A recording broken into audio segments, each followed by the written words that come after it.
Welcome to the biology brief channel. +2 ബയോളജിയിലെ molecular base of inheritance എന്ന chapter നമ്മൾ പഠിച്ചുകൊണ്ടിരിക്കുന്നത്. അതിൻ്റെ രണ്ടാമത്തെ ക്ലാസ്സാണ്. ഈ ക്ലാസ്സിൽ നമ്മൾ DNA പറ്റിയാണ് പഠിക്കാൻ പോകുന്നത്. നോക്കാം. ദ DNA നമുക്കറിയാം അതിൻ്റെ full form deoxy റൈബോ nucleic acid. ഇതിൻ്റെ ഷോർട്ട് ഫോമായ DNA ആണ് നമ്മൾ ഷോർട്ട് ഫോമായിട്ട് എഴുതുന്നത്. DNA. അപ്പോൾ DNA നമുക്കറിയാം ഒരു യൂക്കാരിയോട്ടിലെ യൂക്കാരിയോട്ടിക് സെല്ല് ന്യൂക്ലിയസ് ആണ് ആ സെല്ല് ആക്ടിവിറ്റീസിനെ കൺട്രോൾ ചെയ്യുന്നത്. അതുപോലെ പ്രോകാരിയോട്ടിക് സെല്ലാണെങ്കിൽ അവിടുത്തെ ന്യൂക്ലിയർ സെൻറ്റർ കാണും, നമ്മളതിനെ ന്യൂക്ലിയോയിഡ് എന്ന് പറയും. അപ്പോൾ ഈ ന്യൂക്ലിയസ് ആയാലും ന്യൂക്ലിയോയിഡിലായാലും പ്രധാനമായിട്ട് കാണുന്ന കമ്പോണൻ്റാണ് DNA എന്ന് പറയുന്നത്. അപ്പോൾ DNAയുടെ കെമിക്കൽ നേച്ചർ നോക്കിയാൽ അതാണ് DNA എന്ന് പറയുന്നത് ഒരു പോളി ഡിയോക്സി റൈബോ ന്യൂക്ലിയോറ്റൈഡ് ചെയിനാണ്. അപ്പോൾ DNA is a poly deoxy ribo nucleotide chain എന്ന് പറഞ്ഞാൽ അതിലുള്ള കമ്പോണൻസ് എന്ന് പറയുന്നത് ഡിയോക്സി റൈബോ ന്യൂക്ലിയോറ്റൈഡ് ആയിരിക്കും DNAയുടെ സ്ട്രക്ചറൽ കമ്പോണൻസ് പറയുന്നത്. അപ്പോൾ ഒരു ഡിയോക്സി റൈബോ ന്യൂക്ലിയോറ്റൈഡിൽ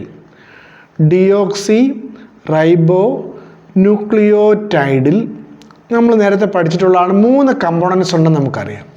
ഒന്നൊരു ഡിയോക്സി റൈബോസ് ഷുഗറാണ്. വേറെ നൈട്രോജീനസ് ബേസുകൾ കാണാം. മൂന്നാമത്തെ ഫാക്ടർ എന്ന് പറയുന്നത് ഫോസ്ഫേറ്റ് ഗ്രൂപ്പ് ആയിരിക്കും. Phosphate group.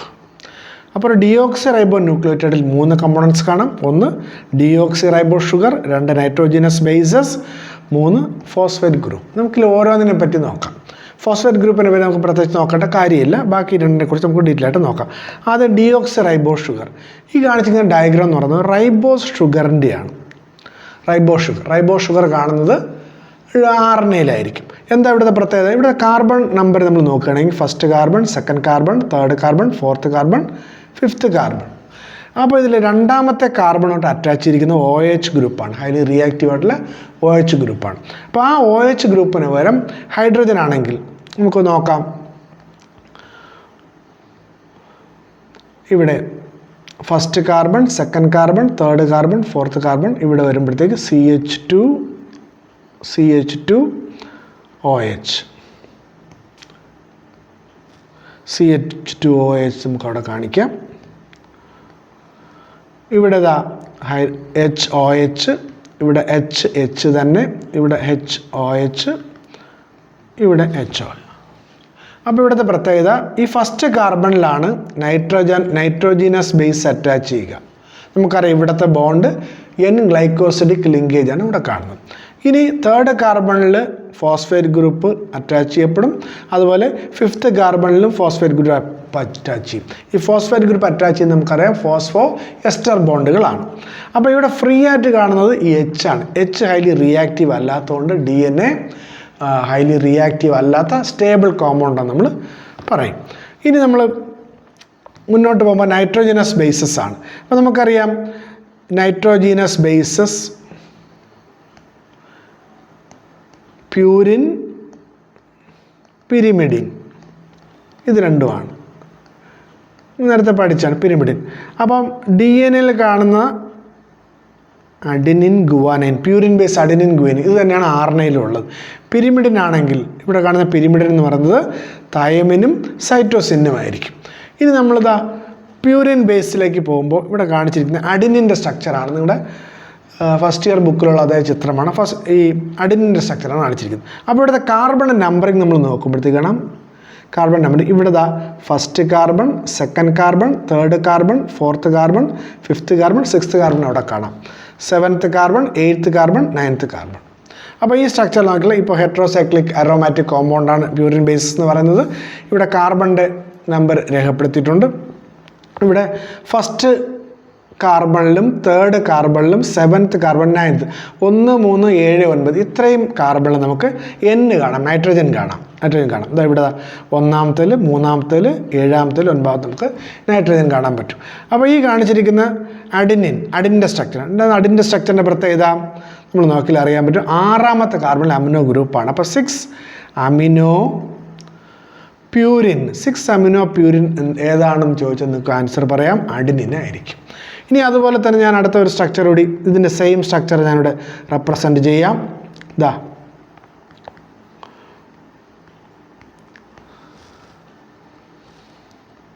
Same structure. First carbon, second carbon, third carbon, fourth carbon, fifth carbon, sixth, seventh, eighth, ninth.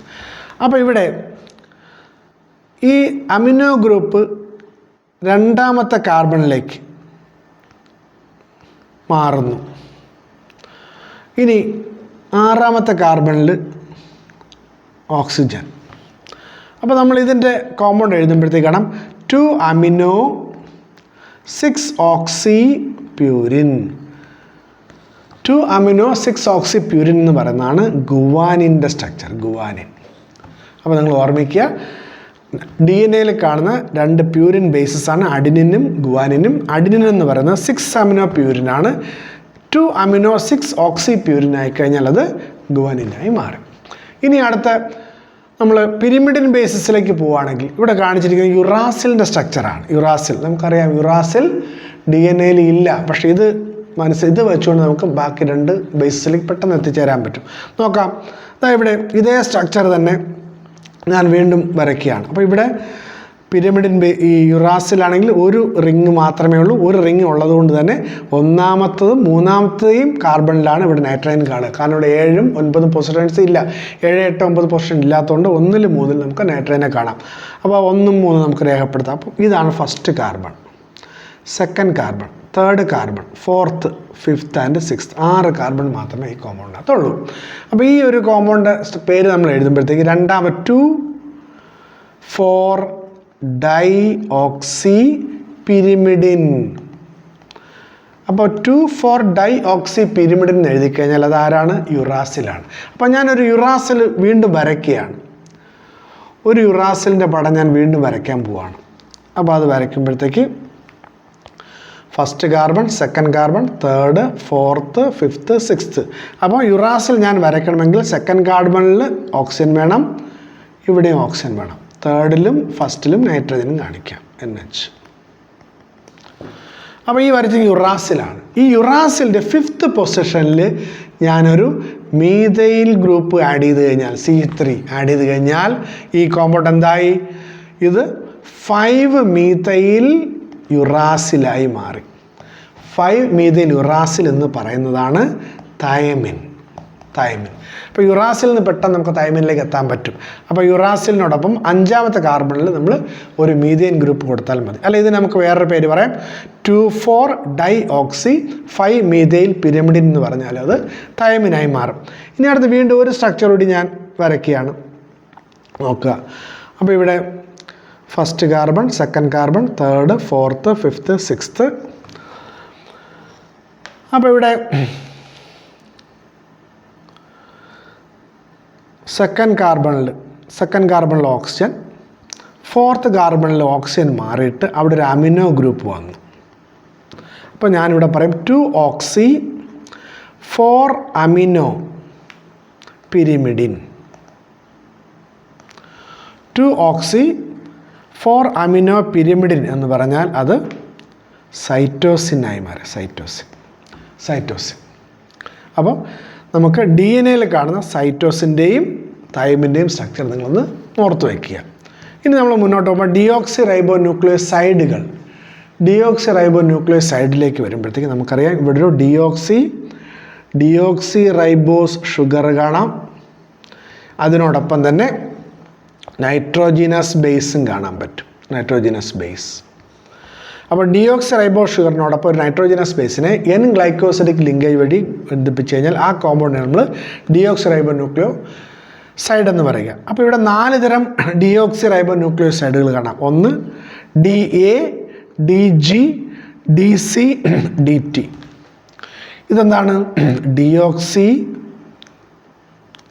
Adenosine, deoxy guanosine, deoxy cytidine, deoxy thymidine. അപ്പോൾ ഒരു deoxy റൈബോ nucleoside എന്ന് പറഞ്ഞാൽ deoxy റൈബോ ഷുഗറും nitrogen ബേസും കൂടി ചേർന്നാണ്. Nitrogen base adenine ആണെങ്കിൽ deoxy adenosine, deoxy guanosine, deoxy cytidine, deoxy thymidine, ഇങ്ങനെ 4 തരത്തിലുള്ള ഡിയോക്സി റൈബോ ന്യൂക്ലിയോസൈഡുകളുണ്ടെന്ന് ഓർത്ത് വയ്ക്കുക. അതുപോലെ ഡിയോക്സി റൈബോ ന്യൂക്ലിയോടൈഡുകൾ, ഇവിടെ നമുക്കറിയാം ഡിയോക്സി റൈബോ ഷുഗർ കാണാം, ഡിയോക്സി റൈബോസ് ഷുഗർ, അതിനോടൊപ്പം നൈട്രോജൻ ബേസ് കാണാം, അതിനോടൊപ്പം ഫോസ്ഫേറ്റ് ഗ്രൂപ്പും കൂടെ ചേർന്ന് കഴിഞ്ഞാലാണ് ഒരു ഡിയോക്സി റൈബോ ന്യൂക്ലിയോടൈഡ് കിട്ടുക. അപ്പോൾ നമ്മളിവിടെ എഴുതുമ്പോഴത്തേക്ക് DAMP എന്താണത്? Deoxy adenylic acid, deoxy adenylic acid നമ്മൾ അതിനെ പറയും. അതുപോലെ തന്നെ DGMP deoxy guanylic acid, DCMP deoxy cytidylic acid,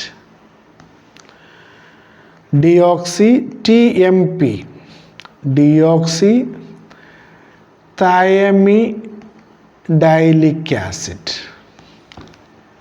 അതുപോലെ DAMPക്ക് മറ്റൊരു പേര് പറയും ഡിയോക്സി അഡിനിലേറ്റ് എന്ന് പറയാം, deoxy guanylate, deoxy cytidylate, deoxy thymidylate, ഈ പേരുകളും പറയാറുണ്ട്. അപ്പം 4 DNA കാണുന്ന 4 ഡിയോക്സി റൈബോ ന്യൂക്ലിയോടൈഡുകൾ ഇവയാണ്. അവയെ നിങ്ങൾ ഓർത്ത് വയ്ക്കുക.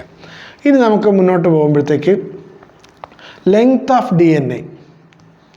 നമ്മൾ നേരത്തെ പറഞ്ഞു DNA എന്ന് പറഞ്ഞ ഒരു പോളി ഡിയോക്സി റൈബോ ന്യൂക്ലിയോടൈഡ് ആണെന്ന് പറഞ്ഞു. വളരെ നീളത്തിൽ കാണുന്ന ഒരു macro മോളിക്യൂളാണ്.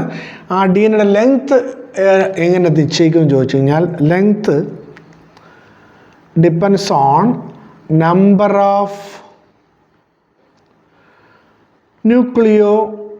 nucleotides. The length of the DNA depends on number of nucleotides or number of nucleotide pairs. Nucleotide pairs നമ്മൾ പറഞ്ഞ പേരാണ് ബേസ് പെയർസ്. അപ്പം ഒരു DNAയുടെ ലെങ്ത് എന്ന് പറയുന്നത് ന്യൂക്ലിയോടൈഡുകളുടെ എണ്ണത്തെ ആശ്രയിച്ചിരിക്കും. ഉദാഹരണം നോക്കൂ, ഇവിടെ ഒന്നാമത്തെ 5x174 ബാക്ടീരിയോഫേജ്, അതിൽ കാണുന്ന ന്യൂക്ലിയോടൈഡുകളുടെ എണ്ണം, അതിൻ്റെ DNAയിൽ കാണുന്ന ന്യൂക്ലിയോടൈഡുകളുടെ എണ്ണം 5386 ന്യൂക്ലിയോടൈഡ്സ് ആണ്. അവിടെ ന്യൂക്ലിയോടൈഡ്സ് ആണ് കാണുക, കാരണം അവിടുത്തെ DNA സിംഗിൾ സ്റ്റാൻഡേർഡ് ആണ്. എന്നാൽ അടുത്തത് ബാക്ടീരിയോഫേജ്, ലാംഡ ബാക്ടീരിയോഫേജിലേക്ക് കുറച്ചുകൂടി വലിപ്പമുള്ള ഒരു ഓർഗാനിസമാണ് ലാംഡ ബാക്ടീരിയോഫേജ്. അതിലാണെങ്കിൽ 48,502 ബേസ് പെയർസ് ആണ്. അവിടെ ബേസ് പെയറായി. ബേസ് പെയർ ആവാൻ കാരണം എന്താണ്? അവിടുത്തെ DNA ഡബിൾ സ്റ്റാൻഡേർഡ് ആയതുകൊണ്ടാണ്. മൂന്നാമത് എസ്ക്രീഷ്യ കോളൈ ഓർഗാനിസം ബാക്ടീരിയമായി. അപ്പോൾ ബാക്ടീരിയമായപ്പോഴത്തേക്ക് ഫിഗർ വളരെയധികം കൂടി. നോക്കൂ, 4.6 × 10⁻⁶ ബേസ് പെയർസ് ആണ് ഒരു ഈക്കോളൈയുടെ സെല്ലിൽ കാണുന്ന DNAയുടെ ലെങ്ത് എന്ന് പറയുന്നത്. അതുപോലെ നമുക്ക് ഒരു മമ്മേലിയൻ സെൽ തന്നെ നമുക്ക് ഹ്യൂമൻ സെൽ എടുക്കാം. ഹ്യൂമൻ സെല്ല് ഹാപ്ലോയിഡ് സെറ്റ് ക്രോമസോമാണ് ഉള്ളതെന്ന് വിചാരിക്കുക. ഒരു human cell haploid set chromosome ആണെങ്കിൽ അതിൽ കാണുന്ന DNAയുടെ നീളം എന്ന് പറയുന്നത് 3.3 × 10⁹ ബേസ് പെയർസ് ആയിരിക്കും. ഇനി അതുപോലെ തന്നെ ഹ്യൂമൻ സെല്ല് തന്നെ ഡിപ്ലോയിഡ് സെറ്റ് ആണെങ്കിലോ, ഡിപ്ലോയിഡ് സെറ്റ് എളുപ്പമാണ്. ഇതിൻ്റെ ഡബിൾ എടുത്താൽ മതി. ഡബിൾ എന്ന് പറയുന്നത് 6.6 × 10⁹ ബേസ് പെയർസ്. അപ്പോൾ ഈ ഫിഗറുകളെല്ലാം ടെക്സ്റ്റിലുള്ള ഫിഗറുകളാണ്. പരീക്ഷയ്ക്ക് വേണ്ടി നിങ്ങൾ ഇത് ഓർമ്മിച്ച് വയ്ക്കുക. ഇനി നമ്മൾ DNAയുടെ കണ്ടുപിടുത്തത്തിലേക്ക് പോകുമ്പോഴത്തേക്ക് ആദ്യം പസ് സെൽസിൻ്റെ ന്യൂക്ലിയസ് നമ്മൾ പരിശോധിച്ച് കഴിഞ്ഞാൽ ലാർജ് ന്യൂക്ലിയസ് ആണ്. ലാർജ് ലോബ്ഡ് ന്യൂക്ലിയസ് ആണ് കാണുന്നത്. ലാർജ് ലോബ്ഡ് ന്യൂക്ലിയസ് കാണാം. അപ്പം ഫ്രെഡറിക് മീഷർ അദ്ദേഹത്തിൻ്റെ ഫോട്ടോയാണ് ഇവിടെ കൊടുത്തിരിക്കുന്നത്. അദ്ദേഹം ഈ പസ് സെൽസിലെ ലാർജ് ലോബ്ഡ് ന്യൂക്ലിയസ് എടുത്തിട്ട് അതിനകത്തുള്ള കണ്ടൻറ്റിൻ്റെ നേച്ചർ മനസ്സിലാക്കാൻ ശ്രമം നടത്തിയപ്പോൾ അദ്ദേഹത്തിന് ഒരു അസിഡിക് നേച്ചറാണ് എന്ന് മനസ്സിലായി. അസിഡിക് നേച്ചറുള്ള മോളിക്യൂളാണ് ന്യൂക്ലിയസിനകത്തുള്ളതെന്ന് മനസ്സിലാക്കി അദ്ദേഹം അതിന് പേര് കൊടുത്തു. ന്യൂക്ലീൻ എന്നുള്ള പേരാണ് അദ്ദേഹം കൊടുത്തത്. ന്യൂക്ലീൻ നോക്കൂ, ന്യൂക്ലിയൻ എന്താ, ഇൻസൈഡ് ന്യൂക്ലിയസ്. ആ കിട്ടിയ സാധനം ന്യൂക്ലിയസിനുള്ളിൽ കണ്ടതായതുകൊണ്ട് അദ്ദേഹം ഇൻസൈഡ് ന്യൂക്ലിയസ് എന്നുള്ള അർത്ഥത്തിൽ ന്യൂക്ലിയൻ എന്നുള്ള പേര് കൊടുത്തു. 1869 അപ്പോൾ ആദ്യമായിട്ട് DNA എന്ന് പറഞ്ഞ ഒരു മോളിക്യൂളിനെ ആദ്യമായിട്ട് കണ്ടെത്തിയത് നമുക്ക് ഫ്രെഡറിക് മീഷ് ആണെന്ന് പറയാം. 1869 അത് പസ് സെല്ലുകളിലാണ് കണ്ടെത്തിയത്. ഇനി അതിനുശേഷം 1889 റിച്ചാർഡ് ആൾട്ട്മാൻ എന്ത് ചെയ്തു, ഇതിലുള്ള പ്രോട്ടീനെ, ഈ ന്യൂക്ലിയനിലെ പ്രോട്ടീനെ സെപ്പറേറ്റ് ചെയ്തതിന് ശേഷം ബാക്കിയുള്ള സാധനങ്ങൾ അസിഡിക് നേച്ചറുള്ള ഒരു കോമ്പൗണ്ടാണെന്ന് മനസ്സിലാക്കിയിട്ട് അദ്ദേഹം ന്യൂക്ലിക് ആസിഡ് എന്നതിന് പേര് കൊടുത്തു 1889. ഈ 1889 ഈ പേര് കൊടുത്തതിന് ശേഷം 1950 അടുത്ത DNA ആയിട്ട് ബന്ധപ്പെട്ട എക്സ്പെരിമെൻറ്റുകൾ നടക്കുന്നത്. അപ്പോൾ 1889 ശേഷം വളരെ കാലയളവ് വരാനുള്ള കാരണം എന്താണെന്ന് വെച്ചാൽ വളരെ ലാർജ് മോളിക്കുലാണ് DNA. പെട്ടെന്ന് തന്നെ അതിനെ അന്നത്തെ ടെക്നോളജി ഉപയോഗിച്ച് അതിൻ്റെ സ്ട്രക്ചർ ഒന്നും കണ്ടുപിടിക്കാൻ കഴിയുമായിരുന്നില്ല. 1950 അപ്പോൾ നമ്മൾ 1950 എത്തുമ്പോൾ അപ്പോൾ നടന്ന എക്സ്റേ ഡിഫ്രാക്ഷൻ എക്സ്പെരിമെൻറ്റിനെ പറ്റിയാണ് നമ്മൾ ഇനി സംസാരിക്കാൻ പോകുന്നത്. ഇതാരാണ് നടത്തിയതെന്ന് ചോദിച്ചു കഴിഞ്ഞാൽ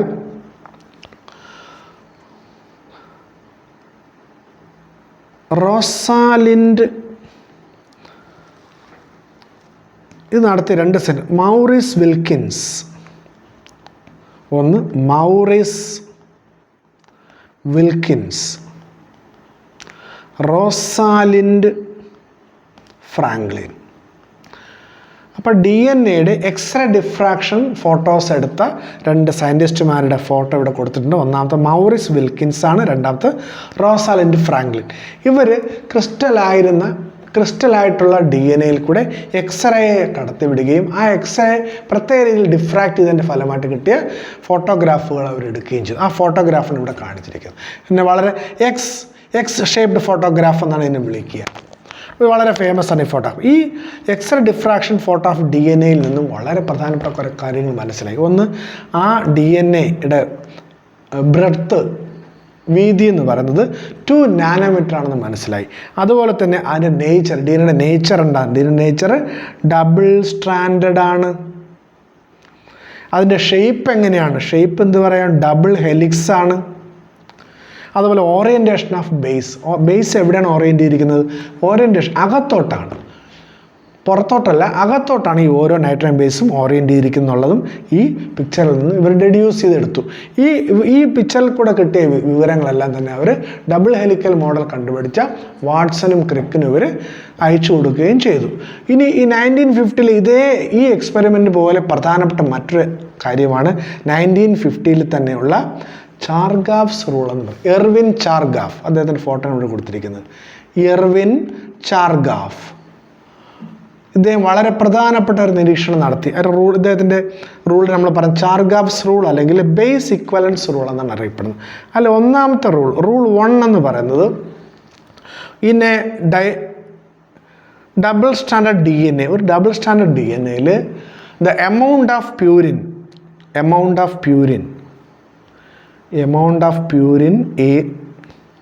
is equivalent to amount of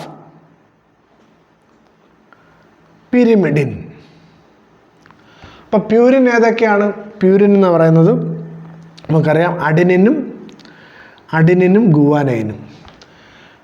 ഗുവാനൈൻ്റെ എമൗണ്ടിന് തുല്യം തന്നെയായിരിക്കും പിരിമിഡിൻ്റെ, സൈറ്റോസിൻ്റെയും തൈമിൻ്റെയും. A+G is equal to C+T. അപ്പം അഡിനിൻ്റെയും പിരമിഡിൻ്റെയും എമൗണ്ട് തുല്യമാവുകയാണെങ്കിൽ ഒരു അഡിനിൻ പെയർ ഒരു പ്യൂരിൻ ബേസ് ഒരു പിരമിഡിൻ ബേസുമായിട്ട് പെയർ ചെയ്യുന്നു എന്ന് മനസ്സിലാക്കാം. Therefore pairing is between A and T. Pairing is between adenine AT and GC. എയും ടിയും പെയർ ചെയ്യും, ജിയും സിയും തമ്മിൽ പെയർ ചെയ്യും. അപ്പം ഒരു ഡബിൾ സ്റ്റാൻഡേർഡ് DNAയിൽ amount of purine bases is equal to the amount of pyrimidine base. അതുപോലെ അതിൻ്റെ റൂൾ 2 അദ്ദേഹം പറയുന്നത് A+T ഡിവൈഡഡ് ബൈ G+C. അതായത് molar concentration percentage of A+T divided by G+T എന്ന് പറയുന്നത് അത് കോൺസ്റ്റൻ്റ് ആണ്. അത് ഓരോ സ്പീഷീസിലും കോൺസ്റ്റൻ്റ് ആയിരിക്കും. അപ്പോൾ രണ്ട് പ്രിൻസിപ്പിൾ വളരെ DNA സ്ട്രക്ചർ കണ്ടുപിടിക്കാൻ സഹായിച്ച വളരെ പ്രധാനപ്പെട്ട നിരീക്ഷണമാണ് ഈ ചാർഗ്രാഫ് റൂൾ എന്ന് പറയുന്നത്. റൂൾ 1 ഇവിടെ ഏറ്റവും നമുക്ക് പ്രധാനമായിട്ട് വേണ്ടത്. ഒരു DNA മോളിക്യൂളിലെ പ്യൂരിൻ്റെ അളവും പിരമിഡിൻ്റെ അളവും തുല്യമായിരിക്കും എന്ന് പറഞ്ഞാൽ ഒരു പ്യൂരിൻ ഒരു പിരമിഡിനുമായിട്ടായിരിക്കും പെയർ ചെയ്യുക. എയും ടിയും പെയർ ചെയ്യുന്നു, ജിയും സിയും പെയർ ചെയ്യുന്നു. രണ്ടാമത്തേൽ A+T ഡിവൈഡഡ് ബൈ G+C എന്ന് പറയുന്നത് ഓരോ സ്പീഷീസിനും കോൺസ്റ്റൻ്റ് ആയിരിക്കും. അപ്പം 1953 ആയപ്പോഴത്തേക്ക് രണ്ട് വളരെ ഫേമസ് ആയ സയൻറ്റിസ്റ്റുമാർ നമുക്കറിയാം. വാട്സൺ ആൻഡ് ക്രിക്ക്, അവരുടെ ഫോട്ടോ ആണ് കൊടുത്തിരിക്കുന്നത്.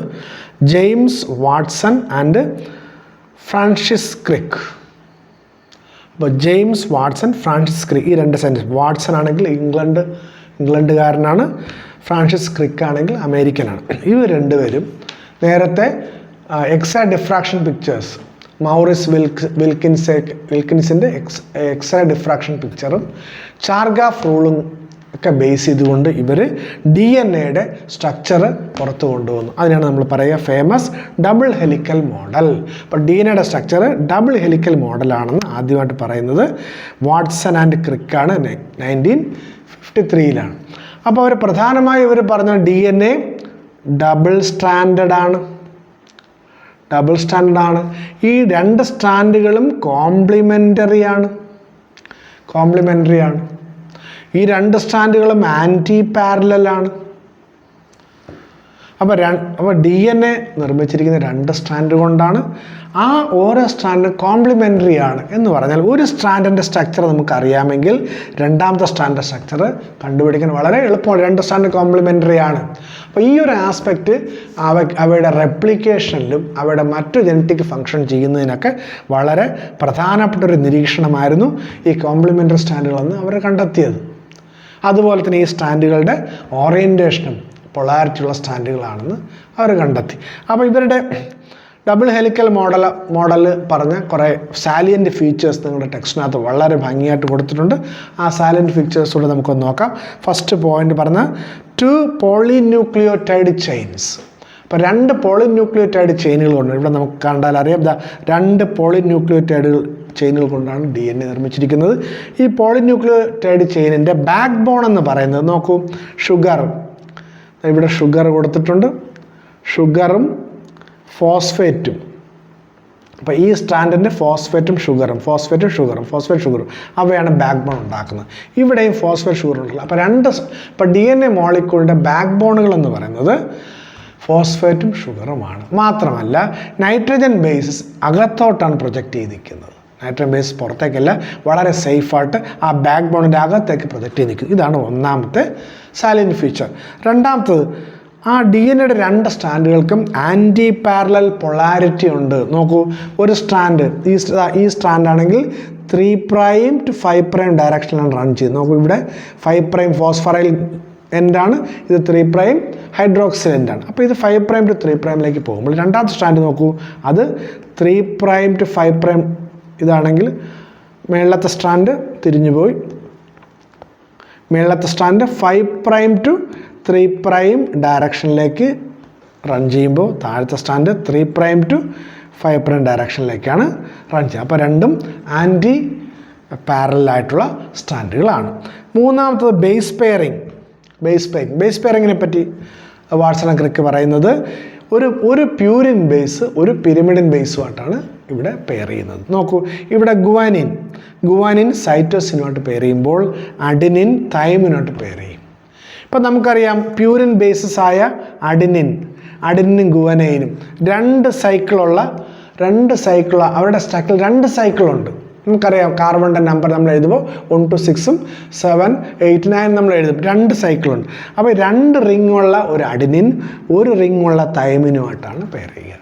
അല്ലെങ്കിൽ താഴെ 2 റിങ്ങുള്ള അഡിനിൻ വന്നു കഴിഞ്ഞാൽ മേളത്തെ സ്റ്റാൻഡിൽ 1 റിങ്ങുള്ള തൈമിനായിരിക്കും. അതുപോലെ ഗുവാനിൻ 2 റിംഗ് ഉള്ളപ്പോൾ ഗുവാനിൻ 1 റിംഗ് ഉള്ള സൈറ്റോസിനാണ്. അപ്പോൾ ഒരു എൻഡിൽ 1 റിങ്ങും മറ്റേ എൻഡിൽ 2 റിങ്ങുമാണ് എപ്പോഴും വരിക. അതുകൊണ്ട് ഈ DNA ബ്രെഡ്ത്തിന് വ്യത്യാസം വരും, DNA വീതിക്ക് ഒരു വ്യത്യാസം വരുന്നില്ല, ബാലൻസ് ചെയ്താണ് പോകുന്നത്. ആ കാര്യം കൊണ്ട് ബേസ് പെയറിങ്ങിൽ മനസ്സിലാക്കുക. ഇനി അടുത്ത 2 സാലൻറ്റ് ഫീച്ചർ കൂടി ഉണ്ട്, അത് മനസ്സിലാക്കണം. നമ്മൾ ഈ ചിത്രത്തിലേക്ക് വരേണ്ടി വരും. നോക്കൂ, റൈറ്റ് ഹാൻഡഡ് കോയിലിംഗ് ആണ്. അപ്പോൾ നേരത്തെ പറഞ്ഞ 3 സാലൻറ്റ് ഫീച്ചറും ഈ ഡയഗ്രത്തിൽ നിന്ന് കാണാം. 4ാമത്തത് റൈറ്റ് ഹാൻഡഡ് കോയിലിംഗ്. അപ്പോൾ നമുക്കറിയാം ഈ DNA റൈറ്റ് ഹാൻഡായിട്ടുള്ള കോയിലിംഗ് ആണ്. ഇങ്ങനെ റൈറ്റ് ഹാൻഡഡ് കോയിലിംഗ് ആണ് നടത്തുന്നത്. ഈ 2 സ്റ്റാൻഡും വലതുവശത്ത് വെച്ചാണ് കറങ്ങി പോകുന്നത്, റൈറ്റ് ഹാൻഡഡ് ആണ്.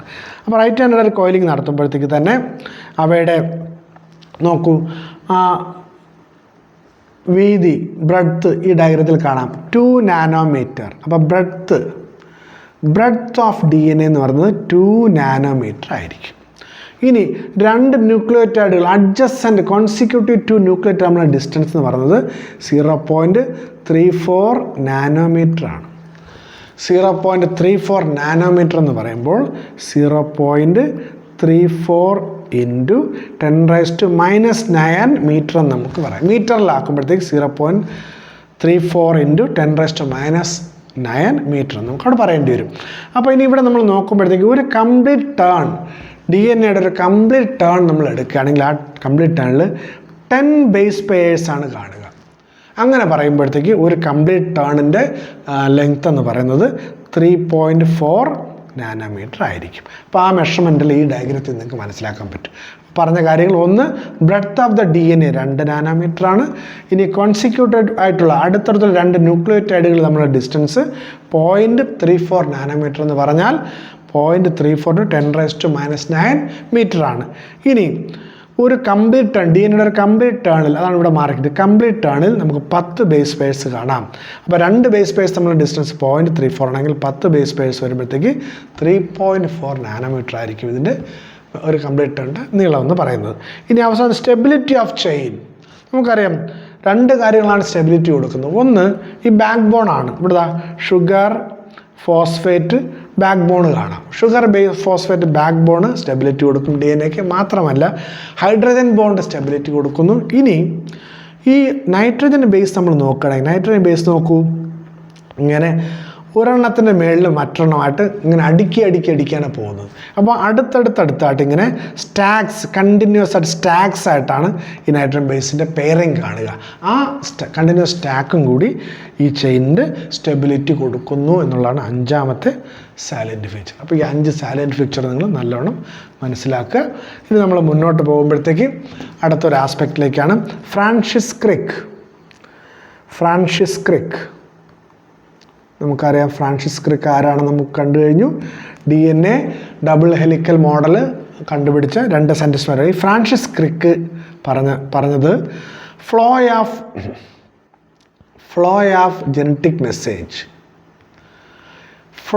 ജനറ്റിക് മെസ്സേജിനെ അദ്ദേഹം റെപ്രസെൻ്റ് ചെയ്തു.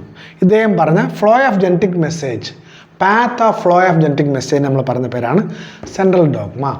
അപ്പോൾ ലിവിങ് ഓർഗാനിസത്തിൽ ജനറ്റിക് മെസ്സേജ് എങ്ങനെയാണ് മുന്നോട്ട് പോകുന്നത്, എങ്ങനെയാണ് പാസ് ചെയ്യപ്പെടുന്നത്, അല്ലെങ്കിൽ ഈ DNA മെസ്സേജ് അനുസരിച്ച് എങ്ങനെയാണ് ആക്ടിവിറ്റി സെല്ലിൽ നടക്കുന്നത്, അതിനൊരു ചാർട്ടാണ് നമ്മൾ സെൻട്രൽ ഡോഗ്മ. അത് കണ്ടുപിടിച്ചത്, അത് പ്രപ്പോസ് ചെയ്തത് ഫ്രാൻസിസ് ക്രിക്കാണ്. അപ്പോൾ നമുക്കറിയാം ന്യൂക്ലിയസ് നമുക്ക് DNA ഉണ്ടെന്ന് നമ്മൾ പറഞ്ഞു. ആ DNAയിൽ നിന്നും ആ സെല്ലർ ആക്ടിവിറ്റീസ് നടക്കണമെങ്കിൽ എൻസൈംസ് വേണം.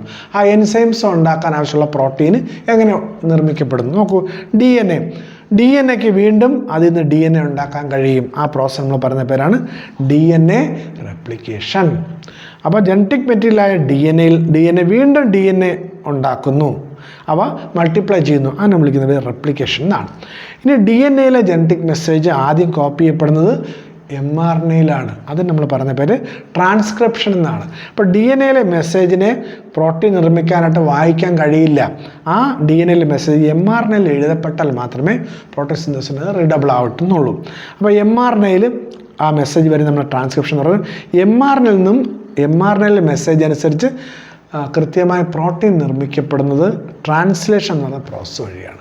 അപ്പം DNA to mRNA to protein, ഈ ഫ്ലോ ഓഫ് ജനറ്റിക് മെസ്സേജിനാണ് നമ്മൾ സെൻട്രൽ ഡോഗ്മ എന്ന് വിളിക്കുന്നത്, സെൻട്രൽ ഡോഗ്മ. ഇനി കുറച്ച് കഴിഞ്ഞപ്പോഴത്തേക്ക് നമ്മൾ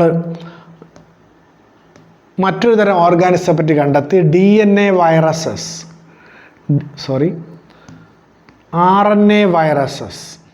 RNA വൈറസസിൻ്റെ ഒക്കറൻസ് നമ്മൾ കണ്ടെത്തി. RNA വൈറസസ് എന്താണ്? RNA വൈറസിൻ്റെ പ്രത്യേകത, ജനറ്റിക് മെറ്റീരിയൽ, ഈ വൈറസുകളുടെ ജനറ്റിക് മെറ്റീരിയൽ RNA ആയിരിക്കും. അപ്പോൾ RNA ജനറ്റിക് മെറ്റീരിയൽ ആയിക്കഴിഞ്ഞാൽ ആ RNAയിൽ നിന്നും DNA ഉണ്ടാകുന്നു.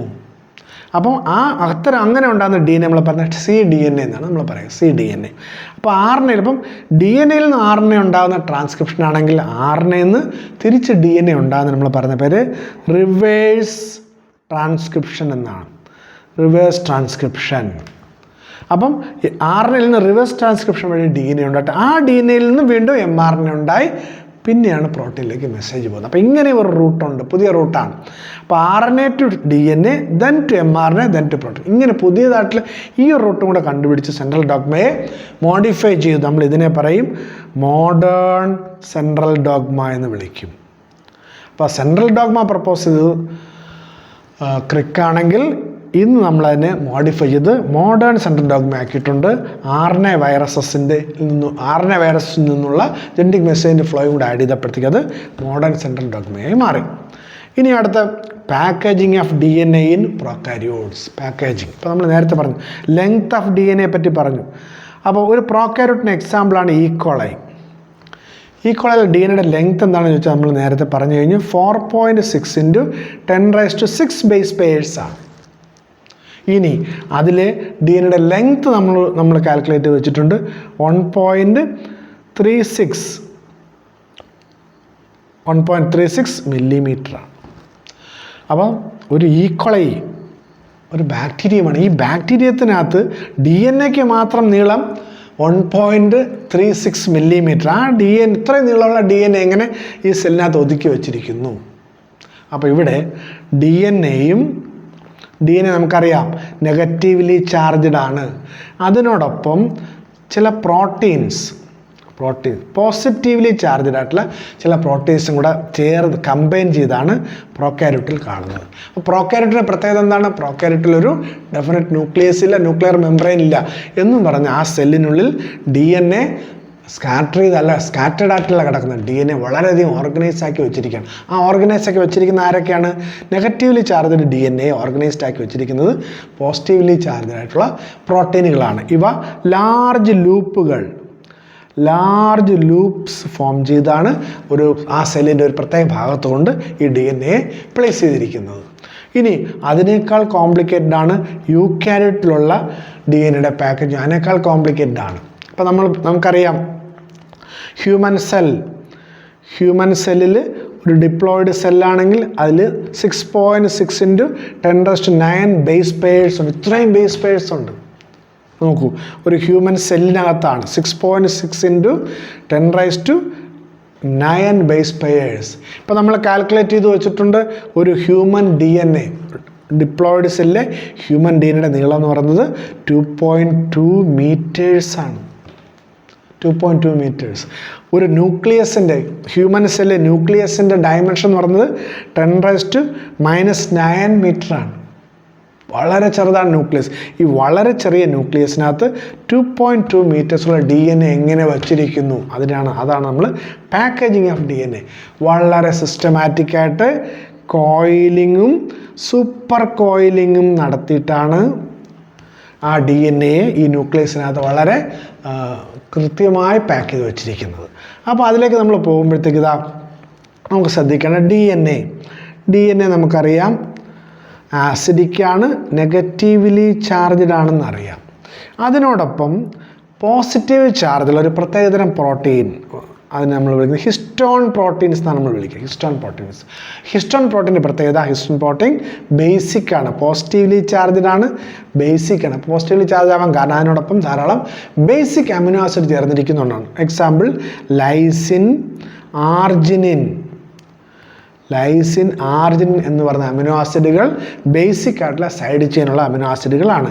ഇവ കൂടുതലായിട്ട് കാണുന്നുണ്ട് ഹിസ്റ്റോൺ പ്രോട്ടീനുകൾ ബേസിക് ആവും, പോസിറ്റീവ് ചാർജുകളായിട്ട് മാറും. ഇനി ഹിസ്റ്റോൺ പ്രോട്ടീൻ്റെ ക്ലാസിഫിക്കേഷൻ നമുക്ക് നോക്കാം. ഹിസ്റ്റോൺ പ്രോട്ടീൻസ് 4 തരത്തിലുണ്ട്.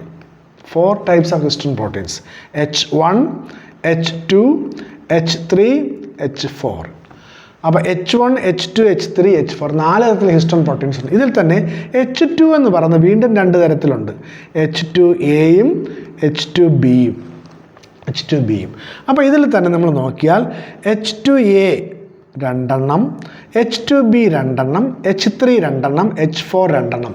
അപ്പോൾ H2A, H2B, H3, H4 ഇവ ഓരോന്നും ഈ 2 എണ്ണം വീതം ചേർന്നിട്ട് ഇവിടെ ഒരു കോർ ഫോം ചെയ്യും. കോർ നമ്മളതിനെ പറഞ്ഞ പേരാണ് ഹിസ്റ്റോൺ ഒക്ടമർ. അപ്പോൾ ഒക്ടമർ ആവാൻ കാരണം ഇവ 8 എണ്ണമുണ്ട്. 8 എണ്ണം വരാൻ പറഞ്ഞു ഞാൻ കാര്യം. H2A × 2 ആണ്. ഇപ്പോൾ ഓരോന്ന് ഈ 2 എണ്ണം വെച്ച് നടുക്ക് 8 ഹിസ്റ്റോൺ പ്രോട്ടീനുകളുള്ള ഒരു ഹിസ്റ്റോൺ ഒക്ടമർ കാണാം. ഈ ഹിസ്റ്റോൺ ഒക്ടമറിനെ റാപ്പ് ചെയ്തുകൊണ്ട് DNA കാണാം. ഹിസ്റ്റോൺ ഒക്ടമറിനെ റാപ്പ് ചെയ്തിരിക്കുന്ന DNAയുടെ അളവെന്ന് പറയുന്നത് 200 ബേസ് പെയർസ്. ഇപ്പോൾ 200 ബേസ് പെയർസ് ഉള്ള നീളത്തിലുള്ള DNA കൊണ്ട് ഈ ഹിസ്റ്റോൺ ഒക്ടമറിനെ റാപ്പ് ചെയ്തിട്ടുണ്ടാകും.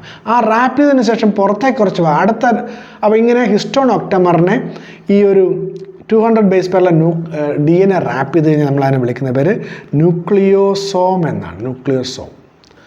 ന്യൂക്ലിയോസോം. അപ്പം ഈ ന്യൂക്ലിയോസോം കഴിഞ്ഞ് അടുത്ത ന്യൂക്ലിയോസോം എത്തുന്നതിന് മുമ്പുള്ള ആ ചെറിയ ഡിസ്റ്റൻസ് എന്ന് പറയുന്നത് DNAയുടെ ചെറിയ ലെങ്ത് കാണും. നമ്മളതിനെ ലിങ്കർ DNA എന്ന് വിളിക്കും. Linker DNA. അപ്പോൾ 2 ന്യൂക്ലിയോസോമുകൾക്ക് ഇടയ്ക്ക് കാണുന്ന ആ DNA സ്ട്രക്ചറിനെ ലിങ്കർ DNA എന്ന് പറയും. ആ ലിങ്കർ DNAയിലാണ് H1 ഹിസ്റ്റോൺ അറ്റാച്ച് ഇരിക്കുന്നത്. അപ്പോൾ എക്സാമിന് ചോദിക്കാം, ഹിസ്റ്റോൺ ഒക്ടമറിൽ ഉൾപ്പെടാത്ത ഹിസ്റ്റോൺ പ്രോട്ടീൻ ഏതാണെന്ന് ചോദിച്ചു കഴിഞ്ഞാൽ അത് H1 പ്രോട്ടീനാണ്. H1 പുറത്താണ് കാണുന്നത്. അപ്പോൾ ഹിസ്റ്റോൺ ഒക്ടമറിൽ നിന്ന് മാറി ലിങ്കർ DNAയിലാണ് H1 കാണുക. ഹിസ്റ്റോൺ ഒക്ടമറിൽ കാണുന്നത് H2A, H2B, H3 and H4 ആയിരിക്കും. അപ്പോൾ ഇങ്ങനെ നമ്മൾ നോക്കുകയാണെങ്കിൽ ഈ DNAയുടെ ആദ്യം DNA പാക്ക് ചെയ്തുകൊണ്ട് ബീഡ്സ് ഓൺ സ്ട്രിങ് എന്ന് പറയും. ബീഡ്സ് ഓൺ സ്ട്രിങ് എന്നുള്ള രൂപത്തിൽ ഈ സ്ട്രിങ് ബീഡ് എന്ന് പറയുന്നത് ന്യൂക്ലിയോസോമാണ്. ഈ സ്ട്രിങ് എന്ന് പറയുന്നത് ക്രൊമാറ്റിൻ ഫൈബറുകളായിരിക്കും. ഇനി ഇവ വീണ്ടും കണ്ടൻസ് ചെയ്യും. ആ കണ്ടൻസേഷനിലേക്ക് നമുക്ക് വരാം. ഈ ചിത്രം നോക്കുമ്പോഴത്തേക്കും ക്ലിയറായിട്ട് പാക്കേജിങ് ഓഫ് DNA ക്ലിയറായിട്ട് മനസ്സിലാവും. നോക്കൂ, ഇത് DNA ഡബിൾ ഹെലിക്സ് ആണ്. DNA ഡബിൾ ഹെലിക്സിൻ്റെ പ്രത്യേകത അതിൻ്റെ ബ്രെഡ്ത്ത് നമുക്കറിയാം 2 നാനോമീറ്റർ ആയിരിക്കും. ഇനി കുറച്ച് കഴിഞ്ഞ് അവ കോയിലിംഗ് നടത്തി ന്യൂക്ലിയോസോം കോൺഫിഗറേഷനിൽ എത്തിക്കഴിഞ്ഞാൽ 10 നാനോമീറ്റർ വീതിയായി മാറി. ഇനി അത് വീണ്ടും കോയിലിംഗ് നടത്തി ക്രൊമാറ്റിൻ ഫൈബറായി മാറുമ്പോൾ 30 നാനോമീറ്ററായി അതിൻ്റെ വീതിയായി വർദ്ധിച്ചു. ഇനി ഈ ക്രൊമാറ്റിൻ ഫൈബർ തന്നെ വീണ്ടും കണ്ടൻസേഷന് വിധേയമായി കണ്ടൻസ്ഡ് ക്രൊമാറ്റിൻ ഫൈബറായിട്ട് കാണും. അപ്പോഴാണ് സോളിനോയിഡ് രൂപത്തിൽ കാണുക. സോളിനോയിഡ് എന്ന് പറഞ്ഞാൽ ഇങ്ങനത്തെ ലൂപ്പുകളായി കാണുന്നതിന് നമ്മൾ സോളിനോയിഡ് എന്ന് പറയുക. അപ്പോൾ അങ്ങനെ കണ്ടൻസ് ചെയ്ത് ക്രൊമാറ്റിൻ ഫൈബർ മാറിക്കഴിഞ്ഞാൽ അവയുടെ ബ്രെഡ്ത്ത് എന്ന് പറയുന്നത് 300 നാനോമീറ്ററായി മാറി. ഇനി അതിന് ശേഷമാണ് ഈ ക്രൊമാറ്റിഡ് എന്നുള്ള രൂപത്തിലേക്ക് അവ എത്തിച്ചേരുന്നത്. ഇങ്ങനെ ക്രൊമാറ്റിഡ് രൂപത്തിലേക്ക് എത്തിച്ചേരുമ്പോൾ 700 നാനോമീറ്ററായി 2 ക്രൊമാറ്റിഡുകൾ ചേർന്ന് മെറ്റാഫേസ് ക്രോമസോം ഉണ്ടായിക്കഴിഞ്ഞാൽ 700 + 700 1400 നാനോമീറ്ററുള്ള ഒരു മെറ്റാഫേസ് ക്രോമസോമായി മാറി. അപ്പം 2 നാനോമീറ്ററിൽ ഇരുന്ന DNA ഡബിൾ ഹെലിക്സ് ഇപ്പം 1400 നാനോമീറ്റർ കട്ടിയുള്ള ഒരു ക്രോമസോമായി മാറി. അങ്ങനെയാണ് ഈ 2.2 മീറ്റർ DNA ഒരു ഹ്യൂമൻ സെല്ലിനകത്ത് ക്രോമസോം രൂപത്തിൽ വളരെ ജുഡീഷ്യസ് ആയിട്ട് പാക്ക് ചെയ്ത് വെച്ചിരിക്കുന്നു. വ്യക്തമായിട്ടത് മനസ്സിലാക്കി വയ്ക്കുക. ഇനി നമുക്ക് ഒരു ആസ്പെക്റ്റിലൂടെ മനസ്സിലാക്കാനുള്ളൂ. ഇപ്പോൾ നമുക്കറിയാം ന്യൂക്ലിയസ്. അപ്പോൾ സെൽ ഡിവിഷൻ നടക്കാത്ത ഇൻ്റർഫേസിൽ ന്യൂക്ലിയസ് കാണാം. ആ ഇൻ്റർഫേസ് ന്യൂക്ലിയസിൽ നമുക്കറിയാം DNA കാണുന്നത് ക്രൊമാറ്റിൻ റെറ്റിക്കുലമായിട്ടായിരിക്കും. Chromatin reticulum. അപ്പം DNA ക്രൊമാറ്റിൻ രൂപത്തിൽ കാണുമ്പോഴത്തേക്ക് ആ ക്രൊമാറ്റിൻ നമുക്ക് 2 തരത്തിൽ പറയാൻ പറ്റും. അപ്പോൾ ഈ ക്രൊമാറ്റിൻ 2 തരത്തിൽ കാണാം. യൂക്രൊമാറ്റും ഹെറ്ററോക്രൊമാറ്റും. ചിലപ്പോൾ ഈ ക്രൊമാറ്റിനിലുള്ള കണ്ടൻറ്റ് ലൂസ്ലി പാക്ഡ് ആയിരിക്കും. അപ്പോൾ ക്രൊമാറ്റിനിലുള്ള DNA കണ്ടൻറ്റ് ലൂസ്ലി പാക്ഡ് ആണെങ്കിൽ നമ്മൾ തന്നെ യൂക്രൊമാറ്റിൻ എന്ന് വിളിക്കും. ഡെൻസ്ലി പാക്ഡ് ആണെങ്കിൽ ഹെറ്ററോക്രൊമാറ്റിൻ. ഇനി ലൂസ്ലി പാക്ഡ് ആകുമ്പോൾ അവ ലൈറ്റായിട്ട് മാത്രമേ സ്റ്റെയിൻ ചെയ്യുകയുള്ളൂ. Staines light. എന്നാൽ ഡെൻസ്ലി പാക്ഡ് ആണെങ്കിൽ ഡാർക്കായിട്ട് സ്റ്റെയിൻ ചെയ്യും.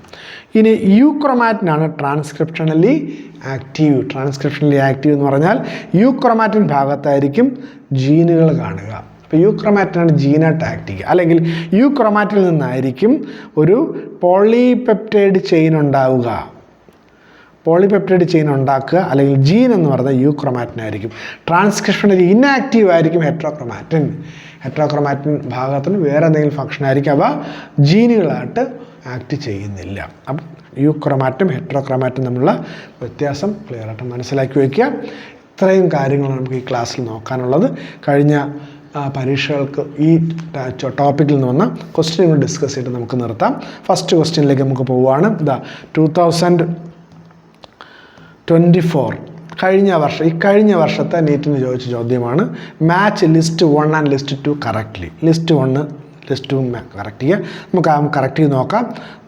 ഹിസ്റ്റോൺ എന്ന് പറഞ്ഞാൽ നമുക്കറിയാം പോസിറ്റീവ്ലി ചാർജ്ഡ് ബേസിക് പ്രോട്ടീൻസ് ആണ് ഹിസ്റ്റോൺ എന്ന് പറയുന്നത്. അവയാണ് DNA പാക്കേജിങ്ങിൽ DNA ആയിട്ട് കമ്പൈൻ ചെയ്ത് കാണുന്നത്. ന്യൂക്ലിയോസോം നമുക്ക് പറഞ്ഞത് നോക്കൂ, DNA റാപ്ഡ് അറൗണ്ട് ഹിസ്റ്റോൺ ഒക്ടമറിന് ചുറ്റും DNA റാപ്പ് ചെയ്താൽ അതിനെയാണ് നമ്മൾ ന്യൂക്ലിയോസോം എന്ന് പറയുക. യൂക്രൊമാറ്റിൻ നമ്മളിപ്പോൾ ഡിസ്കസ് ചെയ്യുള്ളൂ. യൂക്രൊമാറ്റിൻ എന്ന് പറഞ്ഞാൽ ലൂസ്ലി പാക്ഡ് ക്രൊമാറ്റിൻ ആയിരിക്കും. ഹെറ്ററോക്രൊമാറ്റിൻ ആണെങ്കിൽ ഡെൻസ്ലി പാക്ഡ് ആയിരിക്കും. അപ്പം എ മാച്ച് ആവുന്നത് 3യുമായിട്ടാണ്. എ മാച്ച് ആവുന്നത് 3 ആകുമ്പോൾ ഇത് ആൻസർ അല്ല. ഇനി ബി ആണെങ്കിൽ ബി 4ഉമായിട്ടാണ്. B4 ഈ 4ാമത്തെ ഓപ്ഷൻ മാത്രമേ കാണുന്നുള്ളൂ. ഇനി C 1 ആണ്, D 2 ആണ്. അപ്പോൾ നമ്മുടെ ഈ ക്വസ്റ്റ്യൻ്റെ ആൻസറായിട്ട് നമുക്ക് പറയാൻ പറ്റുക 4th ഓപ്ഷനാണ് ആൻസറായിട്ട് വരുന്നത്. ഇനി അടുത്ത ക്വസ്റ്റ്യനിലേക്ക് പോയാൽ read the following statements and choose the correct set. അപ്പോൾ അതൊന്ന് പ്രത്യേകം ശ്രദ്ധിച്ചോളാം. കറക്റ്റ് സെറ്റാണ് ഇവിടെ ചോദിച്ചിരിക്കുന്നത്. Read the following statement, choose the correct set of statements. 2023 നീറ്റിനെ ചോദിച്ച ക്വസ്റ്റ്യനാണ്. First statement, euchromatin is loosely packed chromatin. Euchromatin loosely packed ആണ്, ശരിയാണ്, അത് നമുക്കറിയാം. ഹെറ്ററോക്രൊമാറ്റിൻ ഈസ് ട്രാൻസ്ക്രിപ്ഷണലി ആക്റ്റീവ്, അത് തെറ്റിപ്പോയി. ട്രാൻസ്ക്രിപ്ഷണലി ഇൻആക്റ്റീവ് എന്ന് പറഞ്ഞെങ്കിൽ ശരിയാകുമായിരുന്നു. അപ്പം സ്റ്റേറ്റ്മെൻറ്റ് ബി റോങ് ആണ്. Histone octamers wrapped by negatively charge DNA in nucleosome. വളരെ ശരിയായ സ്റ്റേറ്റ്മെൻറ്റാണ്. ഹിസ്റ്റോൺ ഒക്ടമറിൽ നെഗറ്റീവ്ലി ചാർജ് DNA റാപ്പ് ചെയ്തിട്ടാണ് ന്യൂക്ലിയോസോം ഉണ്ടാകുന്നത്. Histones are rich in lysine and arginine. Histone എന്ന് പറഞ്ഞാൽ ബേസിക് ആണ്, പോസിറ്റീവ്ലി ചാർജഡാണ്. അപ്പോൾ ബേസിക് അമിനോ ആസിഡ് ആയിരിക്കും കൂടുതൽ കാണുക. ലൈസിനും ആർജിനും ബേസിക് അമിനോ ആസിഡുകളാണ്. ആ സ്റ്റേറ്റ്മെൻറ്റ് ശരിയാണ്. A typical nucleosome contains 400 base pairs of DNA helix. തെറ്റിപ്പോയി. ഒരു ടിപ്പിക്കൽ ന്യൂക്ലിയോസോമിൽ റാപ്പ് ചെയ്തിരിക്കുന്നത് 200 ബേസ് പെയർസ് ഓഫ് DNA ആണ്. അപ്പോൾ ആ സ്റ്റേറ്റ്മെൻറ്റ് തെറ്റിപ്പോയി. അപ്പോൾ ശരിയായിട്ടുള്ളത് ഏതാണ്? ACD ആണ് കറക്റ്റ്. ACD തേർഡ് ഓപ്ഷനാണ് നമുക്കിവിടെ ആൻസറായിട്ട് നിങ്ങൾ സെലക്ട് ചെയ്യേണ്ടത്. അടുത്ത ക്വസ്റ്റ്യനിലേക്ക് പോയാൽ next question, the length of A DNA molecule is 1.1 meters. What will be the approximate number of base pairs? 2022 നീറ്റിന് ചോദിച്ച ചോദ്യമാണ്. 2022 ചോദിച്ച ചോദ്യമാണ്. അപ്പോൾ ഇവിടെ ഈ പ്രോബ്ലം നിങ്ങൾ ചെയ്യുമ്പോഴത്തേക്ക് പ്രത്യേകിച്ച് കാൽക്കുലേഷൻ ഒന്നും ചെയ്യേണ്ട കാര്യമില്ല. ടെക്സ്റ്റിൽ തന്നെ ഡയറക്റ്റായിട്ട് കൊടുത്തിരിക്കുന്ന കാര്യമാണ്. അല്ലെങ്കിൽ വേറെ ഒരു രീതിയാണ്. നോക്കൂ, DNA ലെങ്ത് 1.1 മീറ്റർ. നമുക്കറിയാം ഒരു ഹ്യൂമൻ ഡിപ്ലോയ്ഡ് സെല്ലിൽ DNA 6.6 × 10⁻⁹ ബേസ് പെയർസ് ഉണ്ടെന്ന് നമുക്കറിയാം. അവിടുത്തെ ലെങ്ത് നമ്മൾ അറിയാം 2.2 meters ആണ്. അപ്പോൾ ഡിപ്ലോയ്ഡ് ഹ്യൂമൻ സെല്ല് ഇത്രയും ബേസ് പെയർസ് DNA കാണാം. അതിൽ 2.2 meter ആണ്. ഇവിടെ പറഞ്ഞു നോക്കൂ, 1.1 meter ആണ് ഇവിടെ കൊടുത്തിരിക്കുന്നത്. അപ്പോൾ 1.1 meter ലെങ്ത്തുള്ള DNA എന്ന് പറയുമ്പോഴത്തേക്ക് അതിലെ ബേസ് പെയർസ് നമ്മൾ ഇതിൻ്റെ പകുതി എടുത്താൽ മതി. എന്താണ് ഇതിൻ്റെ പകുതി? 3.3 × 10⁻⁹ ബേസ് പെയർസ്. അപ്പം ഓപ്ഷൻ 4 നമുക്ക് ഇതിൻ്റെ ആൻസറായിട്ട് വളരെ വേഗം തന്നെ കണ്ടെത്താൻ പറ്റും. അടുത്ത ക്വസ്റ്റ്യനിലേക്ക് പോയാൽ നോക്കൂ, complete the flow chart. Complete the flow chart on central dogma. ഇത് നമുക്ക് 2021 എൻട്രൻസിന് റീനീറ്റിന് ചോദിച്ച ചോദ്യമാണ്. അപ്പോൾ ഈ ഒരു സെൻട്രൽ ഡോഗ്മയെ പറ്റിയുള്ള ചോദ്യമാണ് ചോദിച്ചിരിക്കുന്നത്. കംപ്ലീറ്റ് ചെയ്യുക. അപ്പോൾ അതിൽ ABCD 4 മാർക്ക് ചെയ്തിട്ടുണ്ട്. അതെന്താണെന്ന് നമ്മൾ കണ്ടെത്തണം. അതാണ് അവിടെ ചെയ്യേണ്ടത്. നോക്കൂ, ഇപ്പോൾ നമുക്കറിയാം ഇപ്പോൾ DNAയിൽ നിന്ന് വീണ്ടും DNA ഉണ്ടാകുക. അപ്പോൾ എന്ന് പറയുന്നത് റെപ്ലിക്കേഷനാണ്, നമുക്ക് കണ്ടാൽ അറിയാം. അപ്പോൾ റെപ്ലിക്കേഷൻ അല്ലാത്തത് സെക്കൻഡ് ഓപ്ഷനും ഫോർത്ത് ഓപ്ഷനും ഈ റെപ്ലിക്കേഷൻ അല്ല കൊടുത്തിരിക്കുന്നത്. അപ്പോൾ അത് ആൻസർ അല്ല നമുക്ക് പറയാം. അപ്പോൾ നമുക്ക് 1ഉം 3 സെലക്ട് ചെയ്യേണ്ടത്. ബി എന്ന് പറയുന്നത് എന്താണ്? DNA യിൽ നിന്ന് mRNA ഉണ്ടാകുന്ന ട്രാൻസ്ക്രിപ്ഷൻ എന്ന് പറയും. അപ്പോൾ ബി ട്രാൻസ്ക്രിപ്ഷൻ. ഇപ്പോൾ 1ലും ട്രാൻസ്ക്രിപ്ഷനാണ്, 3ലും ട്രാൻസ്ക്രിപ്ഷനാണ്. അവിടെ തല്ലേക്ക് പോവാം. സി mRNA യിൽ നിന്നും ഡി എന്ന് പറയുന്നത് നമുക്കറിയാം പ്രോട്ടീനാണ്. ഡി പ്രോട്ടീനാണ്. അപ്പോൾ mRNA യിൽ നിന്നും പ്രോട്ടീൻ ഉണ്ടാകുന്ന പ്രോസസ് ട്രാൻസ്ലേഷൻ എന്ന് പറയും. അപ്പോൾ സി ട്രാൻസ്ലേഷനാണ്. അപ്പം 1ൽ ട്രാൻസ്ഡക്ഷനാണ് കിടക്കുന്നത്, 3ലാണ് ട്രാൻസ്ലേഷൻ എന്ന് പറയുന്നത്. അപ്പോൾ നമ്മൾ ഇവിടുത്തെ ആൻസർ എന്ന് പറയുന്നത് 3ാമത്തെ ഓപ്ഷനാണ്. A replication, B transcription, C translation, D protein. ഇവിടെ ഒരു വാക്ക് കൂടെ കൊടുത്തിട്ടുണ്ട്, ട്രാൻസ്ഡക്ഷൻ എന്ന് പറഞ്ഞൊരു വാക്ക് കൂടെ പറയുന്നുണ്ട്. നിങ്ങൾക്ക് അതുകൊണ്ട് ഞാൻ പറഞ്ഞുതരാം. ട്രാൻസ്ഡക്ഷൻ എന്ന് പറഞ്ഞാൽ ഒരു ബാക്ടീരിയത്തിൽ നിന്ന് വേറൊരു ബാക്ടീരിയത്തിലേക്ക് DNA എക്സ്ചേഞ്ച് ചെയ്യപ്പെടുന്നത് ഒരു വൈറസിൻ്റെ ഏജൻസിയിൽ കൂടെയാണെങ്കിൽ അതിനെ പറഞ്ഞ പേരാണ് ട്രാൻസ്ഡക്ഷൻ. സാധാരണ ട്രാൻസ്ഡക്ഷൻ നടക്കുന്ന ബാക്ടീരിയോഫേജുകൾ മുഖേന ഒരു ബാക്ടീരിയത്തിൽ നിന്ന് വേറൊരു ബാക്ടീരിയത്തിലേക്ക് DNA എക്സ്ചേഞ്ച് നടക്കും. That is transduction. ഇനി നെക്സ്റ്റ് ക്വസ്റ്റ്യൻ, അടുത്ത ചോദ്യത്തിലേക്ക് പോയാൽ 5th ക്വസ്റ്റ്യനിലേക്ക് പോയാൽ, if adenine makes 30% of the DNA molecule, what will be the percentage of thymine, guanine, cytosine in it? അപ്പോൾ നമുക്കറിയാം ചാർഗാഫ് റൂൾ അനുസരിച്ച് നമുക്ക് പറയാം A pair with T, G pair with C. അപ്പോൾ ഇവിടെ അഡിനിൻ പറഞ്ഞിട്ടുണ്ട്. അഡിനിൻ എത്രയാണ്? അഡിനിൻ 30% ആണ്. അപ്പോൾ 30% അഡിനാണെങ്കിൽ തൈമിനും 30% ആയിരിക്കും. കാരണം അഡിനിൻ പെയർ ചെയ്യുന്നത് തൈമിനുമായിട്ടാണ്. ഇനി അപ്പോൾ 60 അവിടെയായി. ഇനി ബാക്കിയുള്ളത് 40 ആണ്. അപ്പോൾ 40 എന്ന് പറയുമ്പോൾ 20 ആയിട്ട് ഡിവൈഡ് ചെയ്യും. കാരണം ഗുവാനിന് എത്രയുണ്ടോ അത്രയും തന്നെ സൈറ്റോസിനാണ് 20. അപ്പോൾ ഇങ്ങനെ നമ്മൾ കണ്ടുപിടിച്ച് കഴിഞ്ഞാൽ ഇനി നമുക്ക് അതിൻ്റെ ആൻസറിലേക്ക് എളുപ്പം പോവാം. തൈമിൻ 30. 3ാമത്തെ ഓപ്ഷനിലാണ് ടൈം 30 ഉള്ളത്. Guanine 20, cytosine 20. അപ്പോൾ നമ്മുടെ ഇവിടുത്തെ ആൻസർ എന്ന് പറയുന്നത് ഓപ്ഷൻ 3, തൈമിൻ 30, ഗുവാനിൻ 20, സൈറ്റോസിൻ 20 എന്നുള്ള ആൻസറിലേക്ക് നമ്മൾ പോകും. ഇനി അടുത്ത ക്വസ്റ്റ്യനിലേക്ക് വരുമ്പോഴത്തേക്ക്, if the distance between 2 consecutive base pairs is 0.34 nanometer and the total number of base pairs of a DNA double helix in a typical mammalian cell is 6.6 into 10 raised to 9 base pairs, then the length of DNA is approximately. നമ്മൾ നേരത്തെ പറഞ്ഞ പോലെ തന്നെ ഈ ഒരു പ്രോബ്ലവും നമ്മൾ calculate ചെയ്ത് നമുക്ക് കണ്ടുപിടിക്കാൻ പറ്റും. കാൽക്കുലേറ്റ് ചെയ്ത് നമുക്ക് സമയം കളയേണ്ട കാര്യമില്ല എൻട്രൻസ് എക്സാമിനേഷന്. ഇപ്പം 6.6 into 10 raised to 9 base pair ആണ് ഹ്യൂമൻ സെല്ല് അല്ലെങ്കിൽ മമ്മേലിയൻ സെല്ലെങ്കിൽ നമുക്ക് പറയാം 2.2 മീറ്റേഴ്സ് ആയിരിക്കും DNAയുടെ ലെങ്ത്. ഡയറക്റ്റായിട്ട് നമുക്ക് പറയാൻ പറ്റും. കാൽക്കുലേറ്റ് ചെയ്ത് കണ്ടുപിടിക്കാം. സമയം കളയാതെ നിങ്ങൾ അതിൻ്റെ ആൻസർ കണ്ടുപിടിക്കുക, മുന്നോട്ട് പോവുക. ഇനി ഇതാ ലാസ്റ്റ് ക്വസ്റ്റ്യൻ ആണ്. 2020ലാണ് ചോദിച്ചത്. അപ്പോൾ നമ്മൾ നേരത്തെ ഡിസ്കസ് ചെയ്ത ചോദ്യം 2020 ചോദിച്ചതാണ്. 2020 ചോദിച്ച അടുത്ത ഒരു ചോദ്യം കൂടി ലാസ്റ്റ് ക്വസ്റ്റ്യൻ ആയിട്ടുണ്ട്. Which one of the following statement is correct? അത് 2020 ചോദിച്ച ചോദ്യമാണ്. ഏത് സ്റ്റേറ്റ്മെൻറ്റാണ് കറക്റ്റ് എന്നുള്ളതാണ് നമ്മുടെ ചോദ്യം. നോക്കൂ, ഒന്നാമത്തെ statement, adenine pairs with thymine ശരിയാണ് through 2 hydrogen bonds. Adenine pairs with thymine AT, അഡിനിനും തൈമിനും തമ്മിലുള്ള ബോണ്ടാണ്. അഡിനിനും തൈമിനും തമ്മിൽ 2 ഹൈഡ്രജൻ ബോണ്ട് വഴിയാണ് കണക്ട് ചെയ്യുന്നത്. ആ ഉത്തരം ശരിയാണ്, നമുക്കറിയാം. എന്നാലും ബാക്കി ഓപ്ഷൻസ് നോക്കുക. Adenine pairs with thymine through 1 hydrogen bond അല്ല, adenine pairs with thymine through 3 hydrogen bonds. 3 hydrogen bond വെച്ച് പേരുന്നത് സൈറ്റോസിനും ഗുവാനിനുമാണെന്ന് നമ്മൾ പഠിച്ചിട്ടുണ്ട്. Adenine does not pair with thymine, അതും ശരിയല്ല. അപ്പോൾ നമ്മുടെ ഇവിടുത്തെ ഓപ്ഷൻ എന്ന് പറയുന്നത് ഓപ്ഷൻ 1 ആണ്. Adenine pairs with thymine through 2 hydrogen bonds. അപ്പം ഈ ടോപ്പിക്ക് നന്നായിട്ട് വീണ്ടും റിവൈസ് ചെയ്യുക. Thank you very much.